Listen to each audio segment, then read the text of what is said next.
As far back as the 1970s, the Philippines comic book culture holds no shortage of memorable fixtures, from publications like Filipino Komiks, who circulated around 137,000 copies every week, to the formation of the Samahang Kartonista ng Pilipinas in March of 1978, to the 90s giving comics readers Alamat Comics by creators like Arnold Are, Jerry Alangilan, and Carlo Vergara, the Filipino comics series Trese, soon to appear as an animated show on Netflix 30 years later, Filipino comics have been making its mark on the comic scene both locally and internationally. But what is it about Filipino comics that makes it different from Western comics or Japanese manga?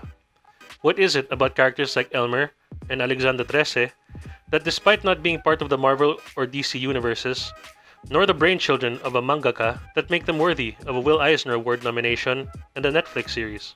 Today, on Splash Comics Features, what makes Filipino comics unique? One possibility as to why Filipino comics stand out is through the diversity of the individual artists.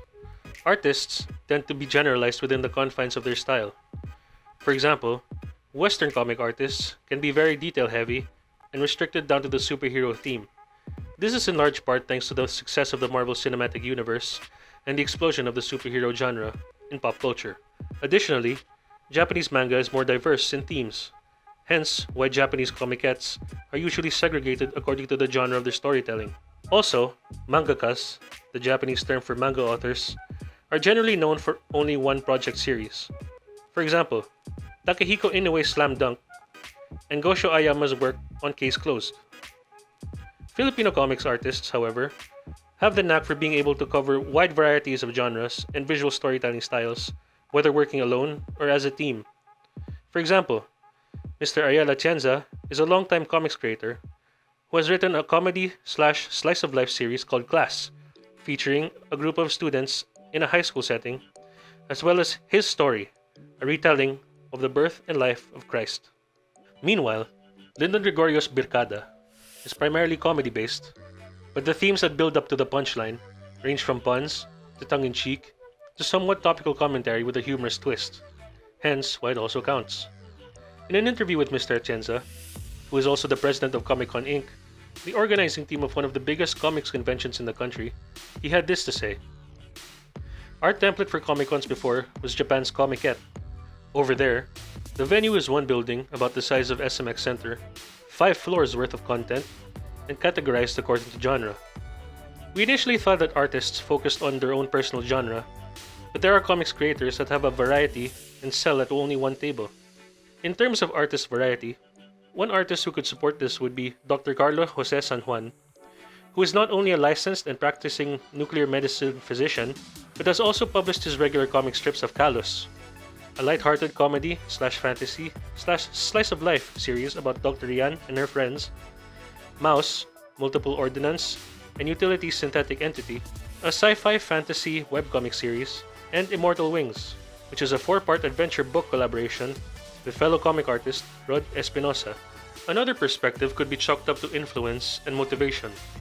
Artists are generally influenced by outside forces, but Filipino artists' works really reflect who or what influences them and their desire for experimentation when it comes to visual storytelling.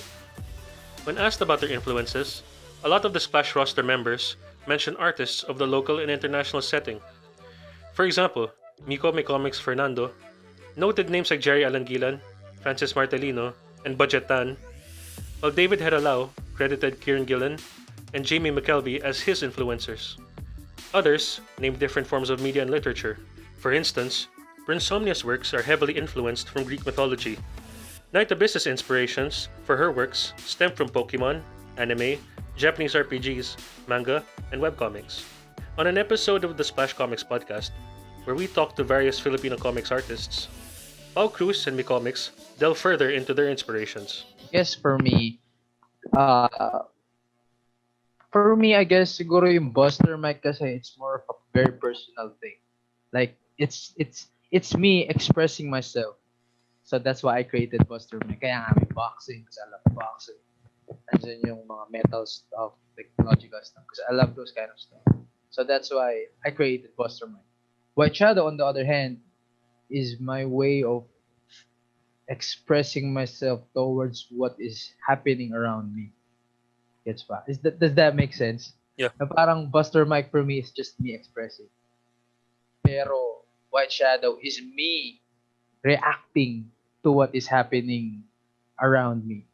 Ako, Nice. for me, it's more of um, an exploratory way ko pa sa on how I go about my art kasi medyo ayun nga like all artists parang kinakapa ko pa yung kung saan ako nababagay, saan ko ba gustong tumayo sa mga genre ganyan.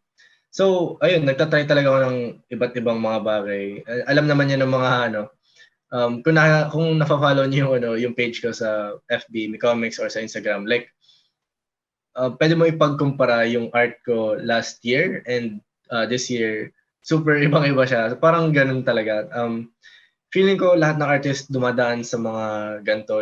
Yung mga phases, kumbaga. Halimbawa, um, naging phase ko yung ano, yung pagkahilig ko sa anime at sa manga. And then naging phase ko rin yung pagkahilig ko sa western type comics naman. And dyan sa Scouts, nagka-face ako ng parang cutesy type style. For the most part, Filipino comics stray from the conventional storytelling norms and cliches, such as superheroes, three-step plots, and chosen one scenarios. Trese, for instance, hints at a possible chosen one cliche, until the third book explains that interacting with the creatures of Filipino mythology is actually part of her family's lineage, and not just something intrinsically and wholly her own. So what makes a Filipino comics artist unique? It would have to be the overall diversity that comes with being one. As we've been shown, Filipino comics artists are as different in their individual makeups as the works that they produce, and they are malleable when it comes to their inspirations and motivations that guide them to taking what may be common concepts and making them their own. And the fearlessness in experimentation for different forms of storytelling has led to Filipino graphics artists to be able to adapt to various genres of comics and build an extensive repertoire. If this feature has taught us anything about Filipinos in the graphic arts, it's that while these artists and writers work within the confined spaces of their pages, what makes a Filipino comics artist is anything but something that can be boxed in and categorized.